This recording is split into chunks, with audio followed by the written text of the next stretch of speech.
Hi guys, welcome to my channel. Today we are going to discuss about Visit to the Unknown from Tensei Shitara Slime Talk, and so without any ado let's begin. Visit to the Unknown, 13 Moving House, and a Guest Part 2. As long as they were protecting the buses, everyone was safe. You know, I was thinking it would take 2 weeks if we were lucky. And over 3 weeks at worst. And I assumed it would be impossible for us all to reach it alive. But at this rate, we'll arrive at our destination in just an hour. Zaza muttered with a faraway look. It was a wonderful thing, but it was almost too easy, which made it difficult to see it as reality. They were all relaxing in an air-conditioned bus with cold drinks in their hands. Sometimes, Zaza wondered if he was dreaming. Well, now. You're thinking too much, Zaza. Carmen said consolingly. He then took a sip of his chilled drink as if its existence was not the strangest thing. It was pure, delicious water. And there was no fear of being poisoned. This cold and luxurious water was enough to raise Carmen's spirits. He forgot his worries and anxiety. He trusted Feldera and the others now. Zaza was feeling the same. Yes, there is no point in worrying about things. Zaza nodded back. If they were powerful enough to do such modifications as these in one night, then there would be little they could not do. He would only look like a fool if he kept worrying. He finally felt free. Yes, that's it. It's stupid to hold on to what you think is normal. He had finally realized it. And like that, Zaza and the rest of the party arrived at the destination that Michelle had sent them to. They punched in the code and the door to the underground hideout opened. The door was hidden behind a boulder, and beyond it were stairs that led to an underground area. It was big enough for 1,000 people to live in comfortably. However, as it had not been cleaned or had life-supporting machines installed, it would not be very relaxing to be in. In any case, they had to first contact the Resistance's headquarters and discuss what they would do next. There were many things they had to do. Or so Zaza, Sharma, and the others thought. Hey, Carmen. I've been waiting for you. Riaz. If you're here, that means the person who prepared this place. Yeah, it's me. On General Michel's orders. Someone was already there. In fact, it was a whole group of armored soldiers. Carmen. Who are these people? Rindo asked him cautiously as he stepped out and in front of Sharma. However, before Carmen could reply, the man called Riaz lifted his arms with a laugh. Then he said, Hey, we're not your enemies. General Michel gave us a secret order to come here to the south as combat engineers. However, Rindo did not let his guard down after hearing this. Can you prove it? He said to Riaz. Even Carmen had only just recently heard about Michel's true purpose, and he wasn't sure who he was supposed to trust. And so he gave Zaza a questioning look. Sorry. I am not in a position to know all of the others. In fact, none of us who were sent on secret missions were allowed to contact each other. Michel didn't want to risk putting the rest in danger if one of us got caught. I see. Rindo and the others nodded. However, this meant that it would be difficult to prove that Riaz was on their side. However, wouldn't the fact that we were waiting here prove that General Michel had told us of the situation? That's true. Rindo, you are worrying too much. General Michel has been helping the resistance in secret and very few people are aware of it. Because it is unquestionably an act of treachery against the Empire. And yet they know and are here. I think that is enough to believe that they are moving at her command. But, Mr. Zaza? If that was true, wouldn't she have told us directly? No, that would be difficult. Didn't he just say it? If someone had a loose tongue, the others would be put in danger. While I doubt it, there could be spies from the Empire among us.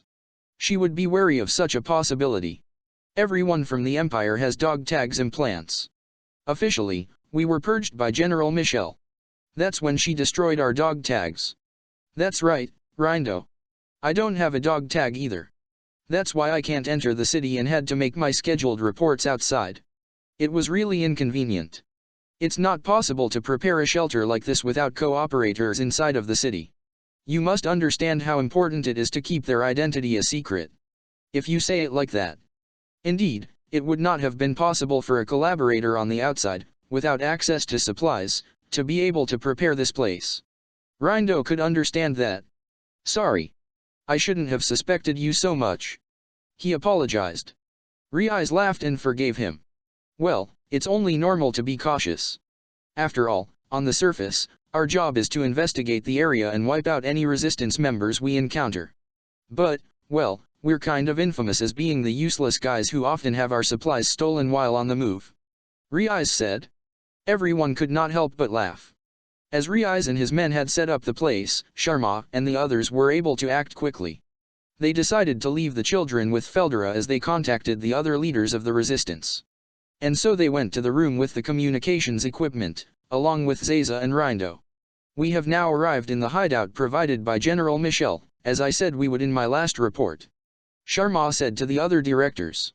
I see. So there was someone trustworthy within the Empire. Michel is the highest in command of the machinery force. I'm sorry to say it, Sharma. But I believed you were all being tricked. We were told to gather our fighting force. I shall give you my support. We will send as many men as we can. Zalando. Aren't you being a little hasty? Perhaps. But, Blanche. There is no future for us unless we act. Many are dying due to our life support machines failing. We cannot find new homes now. It is too late. Even if it turns out to be a trap, we have no other hope. It's true. We must give this some thought. I had wanted to watch you a little longer before deciding. But I shall come to a decision tonight. Their reactions varied. As Sharma had arrived earlier than scheduled, many of them had not come to a decision yet. And the main reason for this was that most of them did not entirely trust Michel. They believed that Sharma was being deceived. However, now that Sharma had arrived safely, they were starting to think that they could trust Michel. Still, it seemed that it would be difficult for them all to be in agreement. And so it was decided that the talks would end for now, and they would continue the meeting on the following morning. Now they just had to wait for their answers. That's what Sharma thought. Michel had requested that they gather a fighting force that they could trust. However, information was still to be kept from them for the most part. Each director knew that Michel was a collaborator. Michel had allowed her to share this information. Even if there was a spy in their midst, Michel thought it would be a good opportunity to find the traitors. This willingness to sacrifice herself was well received by the others, and Sharma fully trusted her now. And so she had told the other directors of Michel's request, that they gather their men. There was a possibility of fighting within the Empire, and the resistance would act in accordance. She told them that Michel would be in their debt after this, and would promise to aid them. It was no surprise that the other directors had their doubts. They too had comrades to protect. They did not want to lose men if there was no need. It would be difficult to persuade them, but not impossible. That's what Sharma thought. As some of the directors had said, the shelters were at their limits. The surface was full of threats, but their claustrophobic homes would no longer be able to support them. So they had no choice but to strike out. In that case, there was no better time than now. They had a collaborator within the Empire. Michel. And so helping Michel to destroy the current regime became a path to survival for the resistance. With this renewed conviction, Sharma directed her thoughts towards tomorrow's meeting. Unfortunately, things would not be favorable. An unexpected problem awaited them. Sharma and the others finished their communication with the directors and returned to the main hall. There, a stranger awaited them. She was covered in wounds, proof that a battle had been fought. Currently, Carmen and Riaz were treating her. Who is that? She is General Michel's adjutant. Her name is Jejil. I don't know what happened, but she arrived here like this. Barely breathing. Carmen answered Sharma's nervous question. It seemed that the stranger had escaped from the Empire. But there were no pursuers. Jejil must have killed them so they would not locate this place. That's why she was wounded so badly. I have used healing drugs and she seems to be improving. Her loss of consciousness should be temporary. Where am I? Just as Riaz was explaining this, Jejil's eyes cracked open and she muttered. Oh, she has come to. Adjutant Jejil, it is me. Riaz. Do you understand? Riaz. So this must be Shelter 5. The one that General Michel prepared. Exactly. Did anyone follow me? No. Carmen's men are patrolling the area. No enemies have been sighted. I see. So I killed all of them then. Jejil said. Then she sighed with relief. Carmen nodded and said. Adjutant Jejil. It's Carmen. General Michel told me everything. I am now just like you. I see. That is comforting. As for the rest of you, I apologize for such a rude greeting. I am Jejil. I am Michelle's adjutant and I know of her intentions. I am not your enemy. Please rest easy. Jejil said this, and Sharma and the others introduced themselves. While this happened, a man who could not read the room or had no intention of trying asked Jejil a very blunt question. So, Jejil or whatever your name is. Why are you here? Hey? Zayza became frantic. Not just Zayza, but Carmen, and Sharma as well. Riaz was speechless at the lack of manners. This person was Michelle's adjutant. A noble of the highest rank who belonged in the ruling class of the empire. And yet he had no respect for her. Even Riaz felt he had to say something. No now, Mr. Riaz. Calm down. And Mr. Feldera, let's try to be a little more polite. Actually, we will be dealing with all the negotiations. You can go over there and play with the children. Rindo said as he quickly stepped in between them. Kahahaha.